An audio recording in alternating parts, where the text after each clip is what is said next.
नमस्कार दोस्तों, Shane electronic में आपका स्वागत है। दोस्तों, आज हमने ऐसा जुगाड़ बनाया है जिसकी सहायता से आप अपने घर पे हवा का फुल आनंद ले सकते हैं। दोस्तों, हमने एक कूलर का मोटर लिया है और कूलर के मोटर के साथ में हमने ये सीलिंग फैन को अटैच करना है।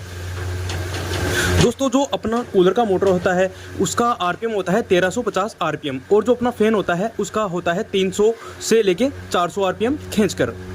अब दोस्तों देखिए, ऐसा जुगाड़ करने के लिए आपको क्या करना पड़ेगा कि अपने कूलर के जो शाफ्ट होती है उस शाफ्ट के यहाँ पे एक होल कर लेना है और होल करने के बाद में अपने जो सीलिंग फैन होता है सीलिंग फैन के इस होल से इस तरह से अटैच कर देना है। देखिए, इस तरह से अटैच कर देना है। दोस्तों, आपको हवा का मज़ा आ जाएगा इस तरह से अटैच करने के बाद। चलिए, मैं इस तरह से इसमें अटैच कर लेता हूँ और इसके जो कूलर की शाफ्ट है उसके अंदर हमने इसके ऑलरेडी होल कर लिया है।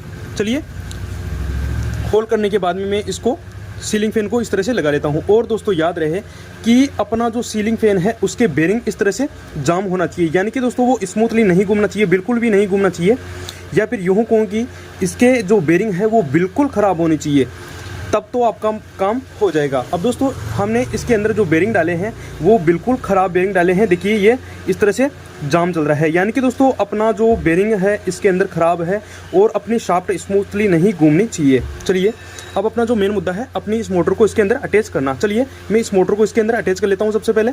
ठीक है दोस्तों, हमने किस तरह से इसको अटैच कर लिया है। अब दोस्तों, जो अपनी शाफ्ट घूमेगी वो इस तरह से घूमेगी। दोस्तों, आपको भी इसी तरह से अपने शाफ्ट के होल कर लेना है और इस तरह से अटैच कर देना है। अब दोस्तों, इसकी जो पंखुड़ियाँ हैं, यानी कि अपने जो सीलिंग फैन की पंखुड़ियाँ हैं वो यहाँ पे लगा देना है। जैसा अपने फैन को चलाते हैं वैसा का वैसा ही इसके अंदर सेम टू सेम लगा देना है। चलिए, अब हमने अपने सीलिंग फैन को इस तरह से लगा लिया है और इस तरह से लगाने के बाद में दोस्तों हमने इसके न्यूट्रल और फेस के जो दो वायर होते हैं वो इसके अंदर ऑलरेडी निकाल लिए हैं। और आप देख सकते हैं कि इसका जो कंडेंसर है वो इसके अंदर इस तरह से ग्रिप कर लिया है। चलिए, अब हम इसके अंदर न्यूट्रल और फेस देते हैं और न्यूट्रल फेस देने के बाद में देखते हैं अपना फैन किस स्पीड से घूमता है। चलिए दोस्तों, हमने अपने जो सीलिंग फैन है उसके अंदर न्यूट्रल फेस कनेक्ट कर लिया है। अब कनेक्ट करने के बाद में जैसे ही हम इसको सप्लाई देते हैं, आप इसके राउंड देखना और इसकी स्पीड देखना। दोस्तों, जो अपना सीलिंग फैन होता है उसकी स्पीड होगी 300 आरपीएम और जो अपना इसके अंदर जो जुगाड़ बनाया है इसका आरपीएम होगा 1350 आरपीएम। चलिए, मैं इसके अंदर सप्लाई कनेक्ट करता हूँ। चलिए, मैंने इसको सप्लाई दे दिया है। चलिए दोस्तों, हमने अपने फैन को न्यूट्रल और फेस दे दिया है और न्यूट्रल फेस देने के बाद में दोस्तों इसको हमने सप्लाई के अंदर कनेक्ट भी कर लिया है। चलिए, अब मैं इसके स्विच को ऑन करता हूं। तो दोस्तों, आप देख सकते हैं कि हमने अपने स्विच को ऑन कर दिया है और आप इसकी स्पीड देख सकते हैं। जैसे अपने कूलर की स्पीड होती है सेम वैसे की वैसी स्पीड आपके सीलिंग फैन के अंदर आने वाली है।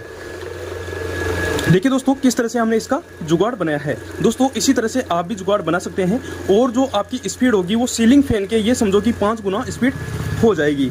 तो दोस्तों, इसी तरह से आप ऐसा जुगाड़ बना सकते हैं। और दोस्तों, अगर आपको मेरी जानकारी अच्छी लगी हो तो प्लीज़ वीडियो को लाइक कर देना, कमेंट कर देना और अपने दोस्तों तक शेयर कर देना। धन्यवाद।